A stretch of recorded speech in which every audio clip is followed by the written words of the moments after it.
banyak orang pengen cuan cepat dari saham. Masuk market dengan harapan portonya langsung hijau, tapi kenyataannya sering kejebak sama saham gorengan. Awalnya memang bisa bikin senyum lebar karena naik kenceng, tapi kalau lagi dibanting, bisa bikin jantung copot. Saham gorengan ini naik turunnya ekstrim, tapi nggak ada fundamental jelas yang mendukung. Kalau lo nggak hati-hati, bukannya untuk malah rugi bandar. Makanya di video ini, gue bakal kasih 3 tips penting biar lo nggak gampang jadi korban saham gorengan.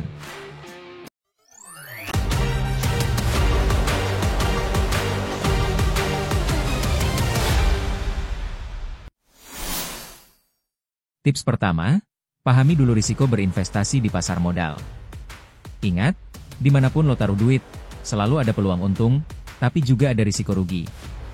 Kalau lo berharap saham cuma bakal naik terus, itu jelas ilusi. Pasar modal sifatnya dinamis, ada waktunya hijau segar, ada juga saatnya merah membara. Makanya, jangan gampang ikut-ikutan orang lain. Kadang ada komunitas atau grup saham yang rame banget kasih rekomendasi. Tapi lo harus teliti, apa benar tujuannya edukasi, atau malah ada agenda tersembunyi buat ngegoreng saham tertentu. Kalau lo asal ikut, bisa-bisa jadi exit liquidity alias korban terakhir yang beli di harga pucuk. Dengan sadar risiko sejak awal, lo bakal lebih siap mental, gak gampang panik waktu market merah, dan gak mudah terbawa arus euforia. Ingat bro, mental yang siap itu separuh dari strategi investasi. Jadi intinya, sebelum melangkah, kamu harus sadar dulu risiko yang ada. Nah, setelah paham risiko, ada hal penting lain yang gak boleh dilupain. Ingat, ini uang kamu, jadi keputusan juga ada di tangan kamu sendiri. Tips kedua, selalu ingat prinsip ini, it's your money, it's your decision. Uang yang lo investasikan itu sepenuhnya milik lo, jadi jangan serahin keputusan ke orang lain. Kalau ada yang nawarin saham, pasti cuan, lo wajib curiga. Karena di market, nggak ada yang namanya jaminan. Sebelum beli saham, coba pelajari dulu dengan analisa fundamental.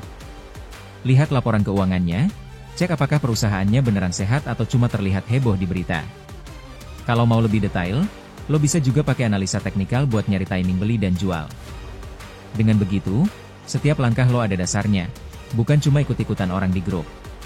Ingat bro, yang nanggung untung rugi itu bukan si grup, bukan influencer saham, tapi lo sendiri. Banyak orang kehilangan duit karena lebih percaya kata orang lain dibanding logika sendiri. Padahal, kalau lo mau sabar belajar dan bikin keputusan sendiri, hasilnya mungkin gak instan, tapi lebih konsisten. Intinya, jangan biarin orang lain yang pegang remote atas duit lo. Karena kalau sampai salah langkah, yang rugi tetap lo, bukan mereka.